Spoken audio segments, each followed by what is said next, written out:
Hi everyone, Radical Dreamer here, and welcome to the Postal Code Unknown podcast for Monday, July 24th of 2017. Got a bit of a short episode today here to tell you some stories about York in the United Kingdom, and specifically the Yorkminster Cathedral. I have a, let's see, trying to figure this out here. Aha! So on my little pin board I have a pin saying Yorkminster, I made it to the top. And more specifically, I think this is one of the first pins that I picked up when I was traveling around, and I thought it would be a good reminder, a cool little reminder of this experience that I had climbing the towers in the Yorkminster Cathedral.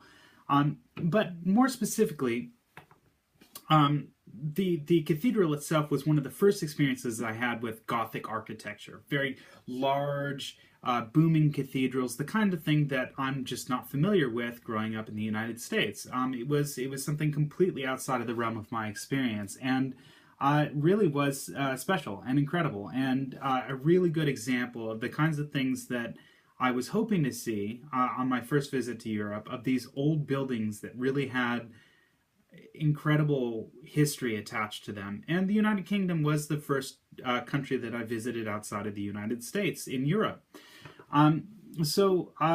York itself, I really enjoyed for a number of reasons, and here are a couple of ones that I would suggest reasons why it's definitely worth a visit. One, there's a medieval sort of section of the city called Shambles, where it's got a lot of very preserved, or at least well maintained, old streets that are from medieval, medieval Britain and whatnot. So, for me, as someone who's interested in that period of history specifically, it was really a wonderful experience to see. Additionally, York itself has a lot of the medieval walls that surrounded the city that still exist, and it's just a really cool experience to walk around and sort of follow the way around the wall.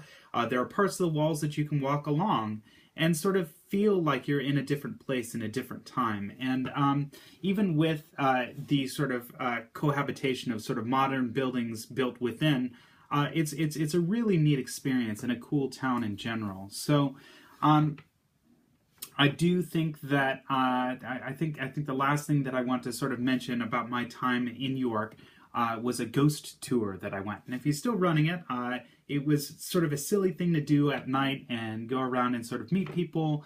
I ran into sort of like, I was looking on TripAdvisor and found this ghost tour where a gentleman sort of goes around and takes you around different parts of the city. And it's a little bit more interesting than, say, for example, just walking around on your own, which is nice. And he's sort of made it special because of the performance aspect of it. So if it's still running, it's something that I definitely is worth your time, and I'd recommend looking up.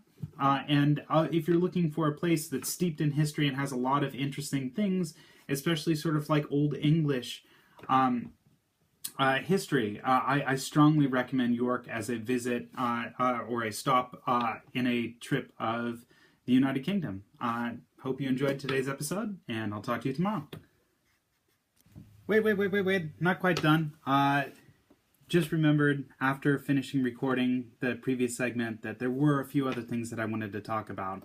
So if you've got a couple more seconds here, I did want to throw out a special mention for the Jorvik Viking Center, which was really cool in terms of sort of like giving you a lot of history and how sort of Vikings settled in the area, and having a really nice sort of it's kind of like a ride, but it's a neat way to sort of experience both sort of like the way that they had lived, but sort of like live through it. So they do some really cool stuff with smells and visual representations and animatronics and those kinds of things, as well as preserving actual architectural sites and stuff like that too. So that was really cool. So was Clifford's Tower, which is an old sort of clover-shaped tower and one of the few remaining ones of its type in Europe.